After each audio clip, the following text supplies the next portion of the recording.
maybe a whole bag of lollies or candy, then you have that sugar floating around in your blood vessels.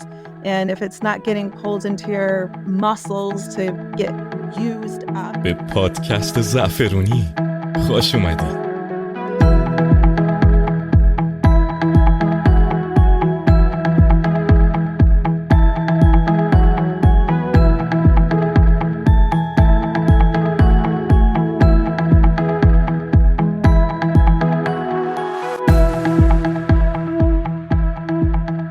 Okay, picture this. You're standing in the snack aisle, surrounded by a sea of options.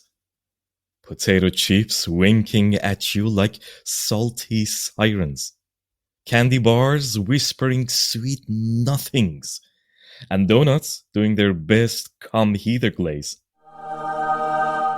But wait, there is a hero in our midst. Some healthy alternatives. It's like the undercover agent of the snack world, fighting off carb-loaded villains and trans fat foes. Let me just say this. I've had my fair share of snack fails, okay? You know, those moments when you reach for a bag of chips and suddenly you're knee-deep in cheesy dust questioning all your life choices? Yeah. I've been there. But fear not, my snack-loving amigos. We are going to turn those snack fails into snack victories. Saffrony listeners, I'm your host, Amir, and the mission of today's episode is to find snacks that won't make our genes scream for mercy. To tackle a topic that's close to our hearts and, of course, taste buds, from the Department of Nutrition, the University of Otago, Dr. Sara Styles is here to help us find the right answer. Thanks for that introduction, Amir. I really appreciate it. And thanks for letting me join your podcast today. The pleasure is all mine, Sara. Okay, can you give us a little bit of yourself? Yeah, academically, my background is in psychology, nutrition, and public health. And a lot of my research has to do with nutritional science and behavioral science, marrying up the two, understanding why we eat, when we eat, and how much we eat, things like that. Wow. So you just coupled psychology with nutrition. So I guess you have a clear understanding of what I was describing in the aisle of snacks. Yeah, there's a lot of folks out there who would join you in thinking, oh, those snacks are tempting, and worrying about what impact eating certain snacks would have on their waist and on their health and well-being in general. Fantastic. That's very true. Let's start, Sara, with the definition of snack. First question. Is snack something that I can eat as a main meal or not? Oh, that's a good question. And in some research that I've done around snacking, it was really hard to narrow down what is a snack versus what is a meal. We like to think of a snack as something that you eat between meals. So it's usually smaller than a meal. And people have different reasons for snacking. From a nutritionist or a dietitian's point of view, we might look at a snack as a way of giving ourselves a little bit of an energy boost before that next big meal.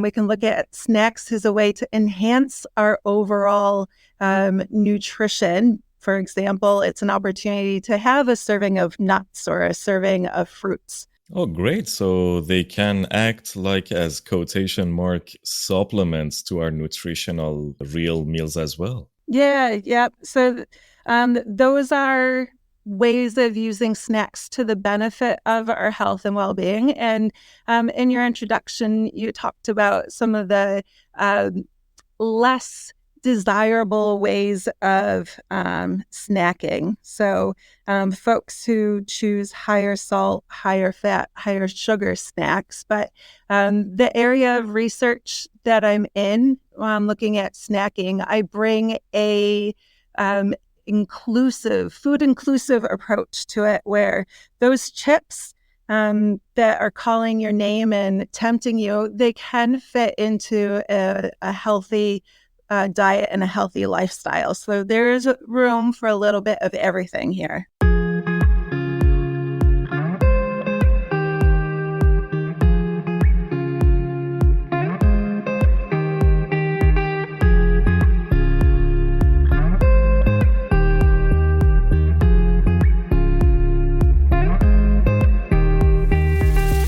I really love the way that we described them. So considering the terms healthy and unhealthy, can we really categorize snack into these two categories? Yeah, broadly speaking, if you were to take a package of potato chips and turn it over and look at that nutrition facts label, not many people outside of our nutrition department do that routinely. But you can see how much in the way of fat, salt, sugar would be in a product. And it gives you what proportion that would be for an adult in a single day. So some people do look at a bag of chips and think, oh, that's a bit too much salt in one go or a bit too much carbohydrate in one go. Sorry, I cannot resist not asking this question. Is it considered a crime if you take a bag of chips with you and you open it in the hallway of Department of Nutrition? No, not at all. In fact, our morning teas and our afternoon teas have chips. We have cheese and crackers. We have sweets like cakes and cookies, because we do, generally speaking, embrace, and all foods can be a part of a healthy diet. We want to be able to enjoy food, have it be satisfying, have it be pleasurable. So, no one in this department, as far as I know, would be judgmental towards somebody walking down the hallway with a bag of chips. Okay, that's a relief. Thank you for clearing that. So speaking about unhealthy and non-healthy snacks, can you make some examples of unhealthy snacks? That's a good question. I would look at somebody's diet and the things that they eat, what their patterns are for what they eat over time. And that would help me understand if something is healthier or less healthy. Because believe it or not, probably about 10 years ago, I remember a young boy who was about 10 at the time telling me very proudly, yesterday I had 5 apples for a snack. And the way he said it, he was looking for approval because he was having a lot of a healthy snack. But for me, thinking about behavior and motivations for eating the way that he was, I was thinking, actually, is 5 apples in one go a healthy behavior? And so I think a lot of listeners might be surprised by my approach and me saying, oh, I would question whether 5 apples is healthy or not. A lot of folks will be thinking unhealthy snacks would be those chips, would be a whole packet of biscuits, would be a whole pint of ice cream. And yes, when you have the whole bag of chips or the whole packet of biscuits or cookies or the whole pint of ice cream several times a week, most weeks in a month, most months in a year, those habits do add up over time. But every now and again, there really is no problem with eating something that's generally labeled unhealthy. عاشق زبان فارسیم. حالا میخوایم که براش چند تا کلمه یاد بگیریم. مثل بابا. Got a child interested in learning Farsi? With Oakland Farsi School, it's easy as pie. Enroll today at our website and see their progress. Okay, what I hear from you, what I understand from your answer is that you are not crossing out any of, so-called unhealthy snacks. You're talking about eating on moderation. So how about the healthy alternatives? Yeah, so healthy alternatives would be something that provides a serving of fruit or a serving of vegetables along with a little bit of protein and maybe along with a little bit of fat. Having, like I said, a little bit of fat, or protein along with some carbohydrates so that there's some staying power. And when I say staying power, it's so that you're not hungry again in the near future. Because I noticed that for a lot of adults, for example, when they get home from work, maybe it's been 5 or 6 hours since lunchtime, and then dinner is an hour away, so they want a little bit of a snack. And just having something small. Some people really like carrots and hummus as an option. Some people do like a small handful of almonds or cashews. Things like that can be quite satisfying until dinner time. It depends on people's preferences at the time. I like to ask people, how hungry are you on a scale from 0, not hungry at all, to 10, completely ravenous, and then have that help decide how much they would eat for a snack and consider how long it's going to be until their next main meal.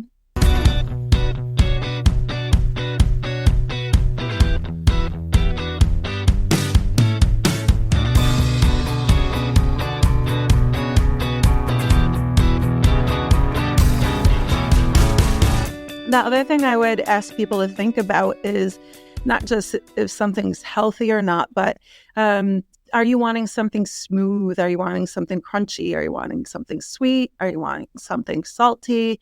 Just so that when you do have a snack, you're doing it intentionally.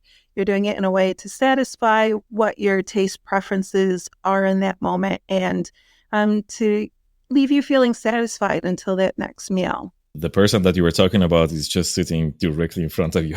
After work, I have to munch on something. Otherwise, I cannot just drag myself to dinner. Even if it's just half an hour to dinner, I have to eat something. And the carrot and hummus, oh my God, that's one of the best snacks ever. In your research, you focused on the diabetes type 2, which is essentially related to our lifestyle. Apart from diabetes type 1, that has a relation to genetics, and we maybe cannot do much about it. But about the diabetes type 2 and the prevention of it, we might be able to do something good. How eating high sugar snacks can endanger us to be prone to get diabetes type 2? I'll oversimplify it, and hopefully we don't have doctors and dietitians listening to how I oversimplify it. But the way I think of it is if you have something with a lot of carbohydrate, with a lot of free sugars in it, for example, maybe a whole bag of lollies or candy, then you have that sugar floating around in your blood vessels. And if it's not getting pulled into your muscles to get used up as energy, then that sugar stays floating around and banging against your blood vessels and causing damage over time. So that's the issue that I would think most health professionals would be looking to reduce, is that damage to those blood vessels. And to what extent I should monitor my snacking to be not in the spectrum of high sugar? Or is there like a limitation for having, for example, chocolate? If I buy milk chocolate, a bar of milk chocolate, I should finish it within 3 or 4 or 5 days. Which of them? Oh, that's a really good question. It would depend. And when I say it depends, in the New Zealand context, we have the Ministry of Health's Eating and Activity Guidelines. And within those guidelines, there's a recommendation around how much sugar people of different ages and genders should be, what is the upper limit for them that's recommended. So keeping that in mind. But there is a little bit of wiggle room, because if somebody's more active than the recommended half an hour most days a week, then they have a little bit more wiggle room in their diet to have those things like a little bit more of those sugary treats. Gotcha. So it depends on the lifestyle and the activity that I have every day. Fantastic. You mentioned about having this snack before the main meal. does it have a particular time, like half an hour before each meal, it's the time for having a snack, or it doesn't really? Generally speaking, I would say I wouldn't go based on time necessarily, unless you learn from experience that if I eat within half an hour or an hour of my main meal, let's say dinner, then I'm too full to eat that dinner, or I get uncomfortably full. You can use past experiences to help make your snack choices. When it comes to snacking, I like to start eating when my hunger is just starting to be noticed, and then to stop eating when that hunger is no longer there. So usually that's a small amount of food. And then, like I said, thinking about my past experiences, when do I think I'll be hungry again? And over time, if you're the sort of person that checks in with yourself to notice your hunger, notice your fullness throughout the day, over time you figure out what sort of snacking behavior is going to work best for you. Because there really is no one size fits all. If you are somebody who usually has dinner at 7:00, then maybe a snack at 4:30 or 5:00 is just enough and perfect timing for you to be ready to sit down and really enjoy that main meal later on. Or somebody else might be able to have a little bit of a snack, like a little appetizer within a half an hour. It really depends. And I encourage your listeners to notice within themselves over time how their hunger and how their fullness and what they eat influences their eating decisions later on. I love the way that you just connect the psychology to the eating habits as well. The self-awareness does not just exist in the psychology world, but it does exist in the eating pattern as well. I love it. We are reaching to the end of this episode, Dr. Sara. May I ask you a hot question? Sure, go ahead. What is your snack as your guilty pleasure? Oh, that's really good. What have I been doing lately?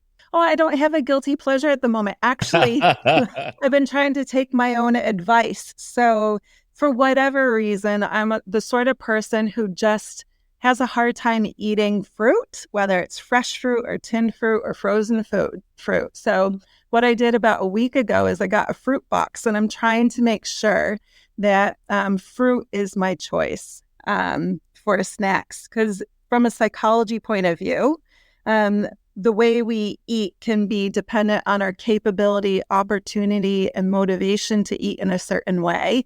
And I noticed within myself, I wasn't really motivated to eat fruit. So, I overcame that by creating opportunity to eat fruit. And that was by buying the fruit and bringing it in my work bag every day. Of course, as a nutritionist, that is your answer. Of course. My guilty pleasure in snacking time is just ice cream. I mean, if someone just offers me ice cream, or baklava. Okay, these two. Oh, yeah. Baklava or ice cream. And especially if you mix those two, oh my goodness. Like the real taste of heaven is there. Hot baklava, cut from the middle, the pistachio is there, and then a slice of creamy vanilla ice cream in between, getting sandwiched by the other half of the baklava.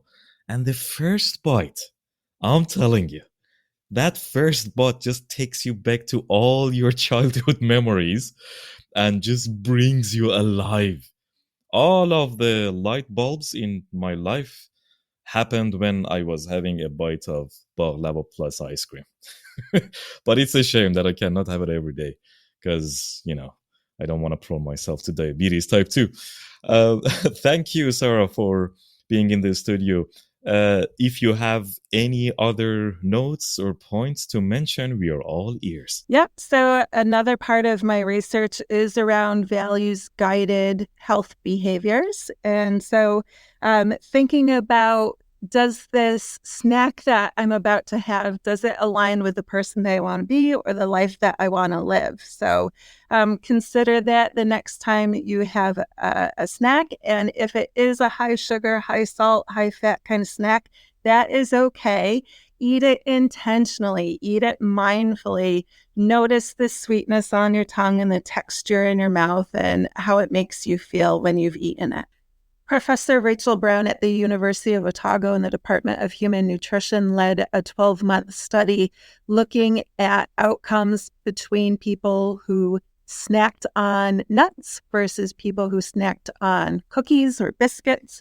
And if I remember correctly, the results of that study showed that there was no difference in body weight after 1 year, but the people who snacked on nuts had healthier outcomes with their blood tests that we look at to see how healthy an individual is. Fantastic. Thank you for the final note. And thank you for not being so rigid on, no, you shouldn't take chips, you shouldn't take croissant, you shouldn't take chocolate at all. Life without chocolate is just boring. It's just mundane. Okay, to all you listeners, what you just have heard was Dr. Sara Styles from the Department of Nutrition, University of Otago. And if you want to follow more episodes of Safrani Podcast, you can just find safrani.podcast in social media, in YouTube, Spotify, Apple Podcasts, etc. If you like this episode, share it with the people who likes to eat snacks, and even with those who think that snacks are bad. Okay, see you in the next episode. With much love and respect, Amir.